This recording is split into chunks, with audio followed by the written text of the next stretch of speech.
Hey friends, welcome back to the channel. Today we're going to find out how well a Budget DMR rifle can perform. And the purpose of this rifle was pretty much just so that I could take full advantage of the 5.56 cartridge, maybe get into some long-range shooting competitions with it, and still be able to run and gun with it too. So kind of a do-all recce DMR type stuff. You know, I don't really like to put labels on things, but that's probably what I'd call it if you hassled me over it. All right, we'll start at the tip and work our way down the shaft here. So right here for the can, I got an RC2 Surefire. I know this is a budget build. When I got into cans though, I was like, in the military, we use Surefires. I didn't really know about suppressor technology or anything like that. So I just went with what I knew pretty much. And this is more for my 6.5 bolt gun. So it's a 30 cal can. I just swap it. Might as well throw Surefire brakes on all your stuff and swap your can around. So, so this is like my do-all can. I don't know why I keep doing this, but the bipods I got here are kind of in the same boat. So, yeah, these are nice Atlas bipods. These are also the bipods I use on my bolt gun. I just bought a little Arca adapter. That way I can quickly just slide these right off, throw them on my bolt gun, and slide them back on as I need. I would like to get just some Harris bipods dedicated to this, so I'll probably go for that in the future. But so moving on to the barrel, I went with the 223 Wylde Ballistic Advantage barrel. It was pretty cheap. I think it was around $100. And I was always interested in the 223 Wylde concept. You know what I mean? I definitely wanted to be able to run 5.56. But I wanted to be able to shoot 223 pretty accurately and use those match rounds. I ended up going with the Ballistic Advantage 223 Wylde. I think it's called their performance barrel. I've been getting pretty good groups with it so far, but we're gonna see today. I'll show you the proof is in the pudding. So as far as my rail system here, I got a Daniel Defense Keymod rail. Yep, I'm rocking the Dick Mod proudly. My buddy was actually just moving to a quad rail, which respect. So he sold this to me for like 50 bucks. And I was like, hell yes, I'll take that off your hands. Does it have little penis looking shapes all over it? Yeah. Did I spend half of my military career drawing penis shapes on things? Also yes.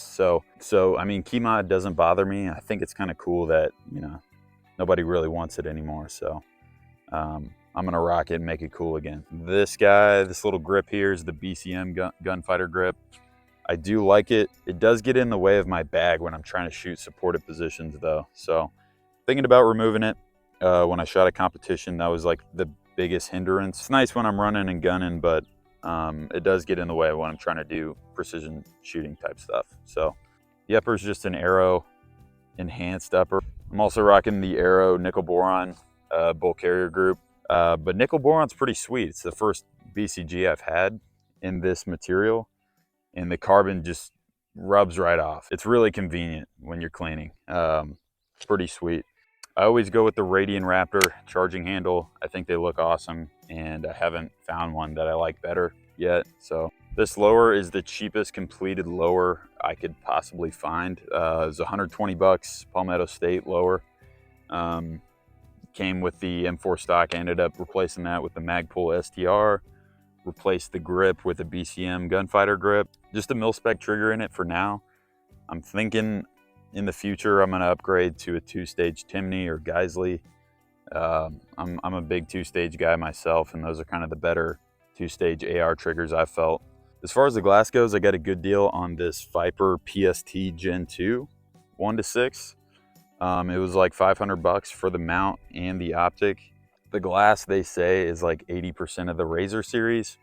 Whether that's true or not, I don't know. I think it looks really good. I will say when I took this out to a precision gas gun competition, I was kind of outmatched as far as the magnification goes. A lot of guys were running like 20 power optics, 25 power optics, and I was rocking a 1:6. So it was a struggle when I got out to 700, but it was doable. I was still getting impacts, you know, here and there. I might upgrade in the future if I want to keep running this in those type of competitions. And that pretty much covers it. So let's get shooting, see how this thing does. All right, so we got some match 223, some PMC stuff. The X-Tac match 77 grain. So let's see how it does.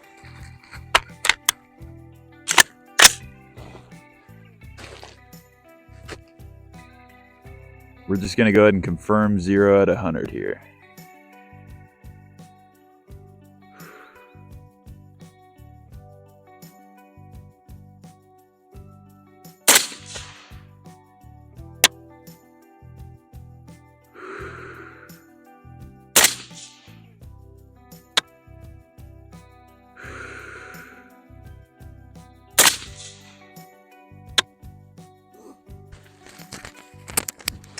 All right, let's go check them out.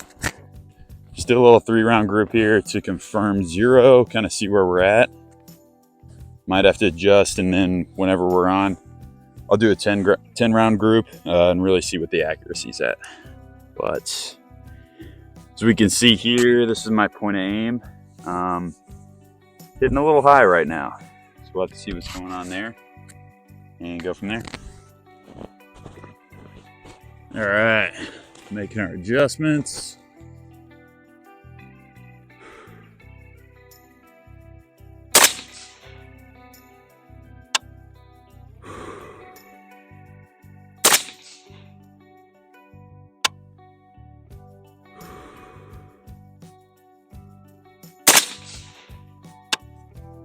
All right, let's go check those out. All right, so as we can see here, this is my first group. I adjusted down a little bit. Now we're sitting around right here, which is good. We'll come down a little bit more. All right, so a lot of people believe, you know, those first groups you shoot are going to be a little more open and spread out because of the cold bore theory. So whenever somebody brings up the cold bore theory, I usually like to throw back the cold shooter theory. So cold bore theory, if you're not familiar, it's the theory that, you know, when you break out your gun and you start trying to group with it, your groups are going to be a little more open because your barrel hasn't warmed up properly to get the right barrel harmonics and barrel whip like it does when it's heated up consistently. So they usually say that those second groups are going to be a little more accurate, which was the case here. But I do think cold shooter theory is a factor too, where you know, you as the shooter, you come out and you're not necessarily ready to make tight groups right off the bat. So it could be a little bit of a factor of both, but we're going to adjust down and go from there. All right, this is kind of funny actually. So this is the group I shot before. This is my last group, so I adjusted just a little bit too low. So these guys are like mirroring each other, these groups right here. You know, about 1 minute groups, pretty close to 1 minute groups there. So pretty happy with it, but let's get on 0. All right, these are about to be the best freaking shots of my entire life. I feel like I gotta say that to myself before every 0. Every round is just the best shot I've ever taken.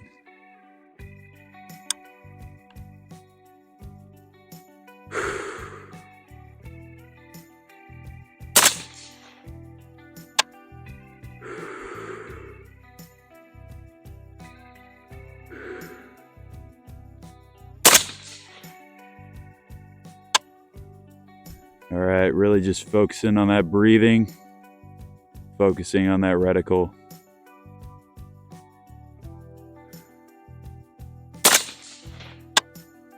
All right, that felt pretty good. Now that we're all zeroed up, all good and stuff, let's shoot a 10-round group, see what kind of accuracy we're getting. Just nice and slow fire. Every round, the best shot possible. All right.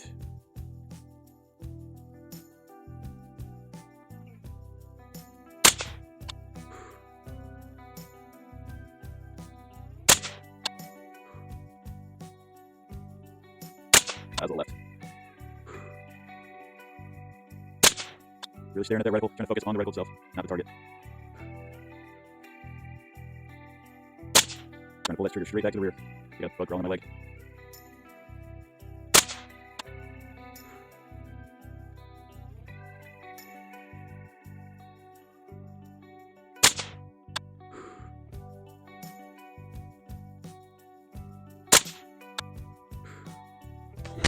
To be honest, I kind of lost count after I got violated by that bug. Let's see where we're at though. All right, just for reference here, from the X to the outside is just around an inch. So let's see, 1, 2, 3, 4, 5, 6. I believe that's 2 rounds there. 7, 8. Only shot 8 rounds, but pretty good overall. I'm sure some of those rounds, especially shooting on a rifle without a cheek well, it's kind of hard to get your head in the same place and get that consistent shot every time. But I'll take those groups. I was sitting at about 1.5 minutes for 8 straight rounds. So, you know, I can't really complain about that. All right, let's do a little positional work. We'll work on the old ladder here. And I'm gonna go 2 shots on each rung. So 2, 4, 6, 8. We'll try to get 10 on the bottom rung. I don't know if I can get that low. I'm trying to get in the tee box of the Ron Swanson down there. So we'll see how we do. I did end up taking that grip off so I can get a little more bag on the gun. So, alrighty.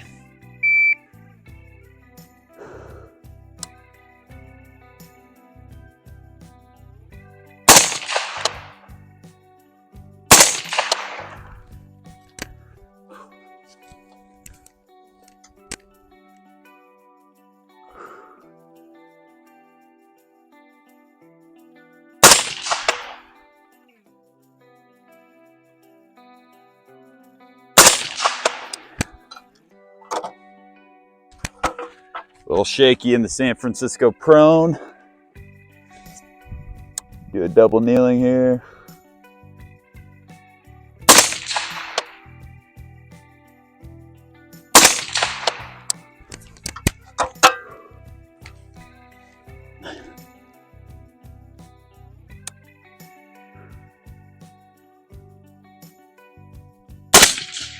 Low.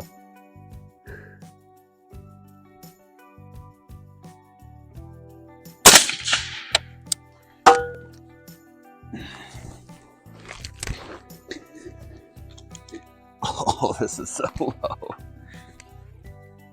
I don't know if I can get this low. I think this is a prone shot.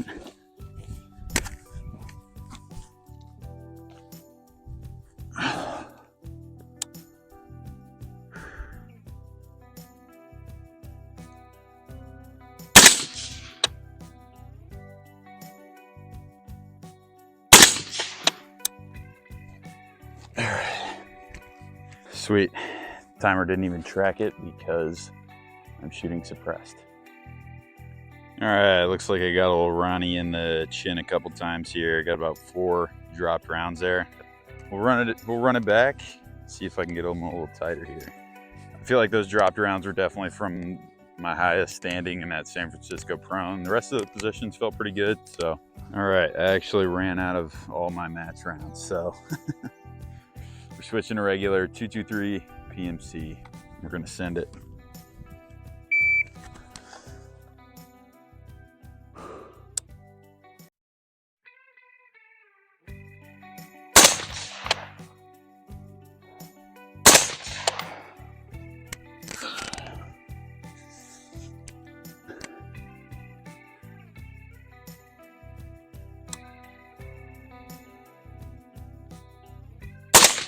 Ugh.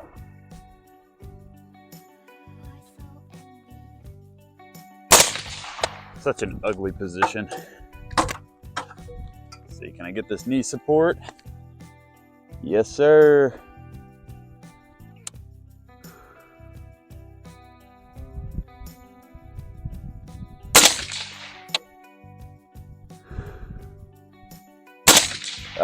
Pulled that one.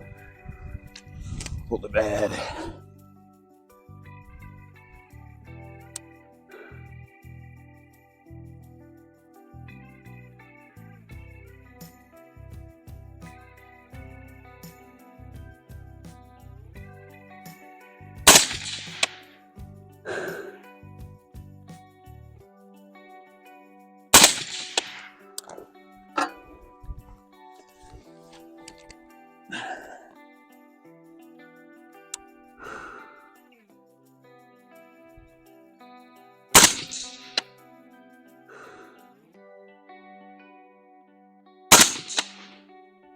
All right, and so for the group that I just shot, this right here is not part of that. It's part of my 0. So we got 1, 2, 3, 4, 5, 6, 7, 8, 9, and 10.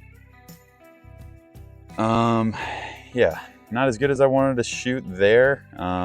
Definitely yanked one in that San Francisco prone. That position's just a little tough.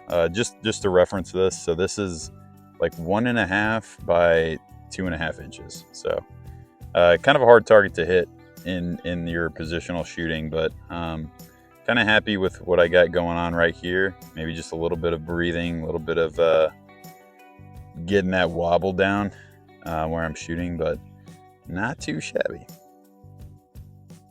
I have some bad weather coming in, boys. All right, we're gonna do the same thing, but now at 200. And then I got some steel down there.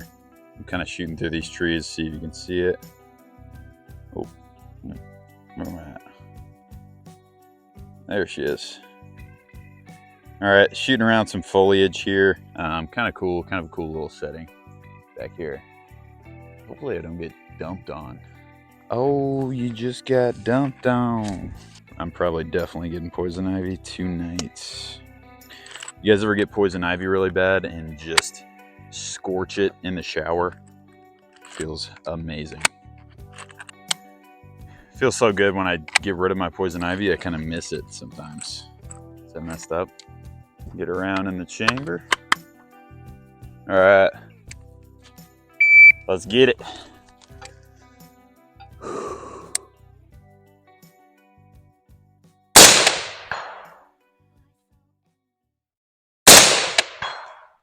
Two impacts. Just so you guys know, this is an 8x8 little square piece of steel I'm shooting at.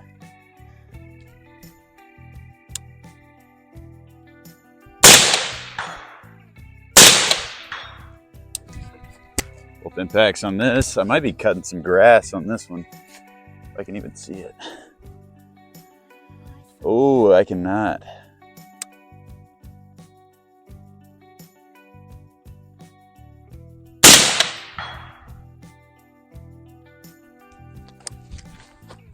All right. I'll be honest, I can't even see that from that position. I may have to move over a little bit.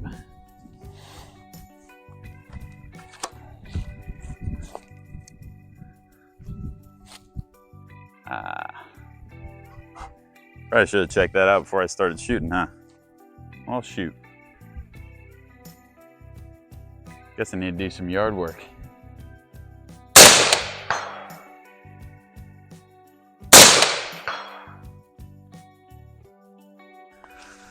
Well, shoot, I can't really see the target from any other position than the top two. So, but I mean, at 200 on an 8-inch 8x8 piece of, on an 8x8 piece of steel, I mean, I'm pretty money, so that's kind of to be expected. All right, folks, that's pretty much all I got for my vlog about my DMR rifle, if you will. So, you know, it just goes to show you don't have to take out a mortgage, sell your liver, or, you know, give your firstborn soul to the devil in order to get a rifle that's capable of pretty good accuracy. You can do a budget build and still be able to shoot just fine and compete. I feel like so many people are caught up in just like buy the newest thing, and they never really get intimate with their rifle. That sounds a little weird.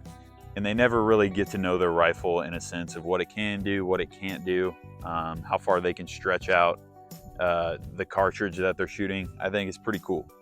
So I know a lot of guys just want to do 10-yard bill drills and stuff like that all day, which is totally cool, but I urge you guys to, oh God, you scared me. But I urge you guys to go out and just figure out the limitations of your rifle, your limitations as a shooter. Go shoot some distance, see what you can, see what you can't do. All right, that's all I got for you guys today. So thanks for stopping in. I'll see you guys next time.